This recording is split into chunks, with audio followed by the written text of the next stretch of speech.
When you look at what happened on the cross, when Jesus Christ, the God-man, was executed outside those gates of Jerusalem, you have to admit it was the most unjust, wicked act in human history. From any angle that you look at it, from a human standpoint, what took place should not have taken place. He was the only righteous man who ever lived. He not only was not a criminal, he was not a sinner. And yet, with wicked hands, wicked men plotted against him and unjustly executed him as if he were the worst of criminals. It's the most heinous miscarriage of justice the world has ever seen. The most immoral act in all of history. And yet, when you back away and you ask, where was God? What was God doing in the death of his own son at Calvary? The scripture teaches us to answer,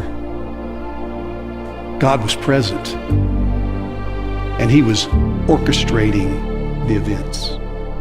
In that most wicked act of human history, God was doing his deepest work of redemption. He took his son, the righteous one, who came to live not for himself, but for sinners like you and me, to earn the righteousness that we owe to God that we cannot pay. And he had him put on a cross. And he poured out his wrath against sin in his son. He made his son to be the bearer of sin and to make an atonement, a payment for sin, so that as our substitute, all who trust in him might, as we have sung, have his righteous robes given to us and our sin credited to him. Have our sin paid for in his death, so that anyone and everyone who would trust in him would be reconciled to God forever. That's the wisdom, the power, the providence, the love of our great God.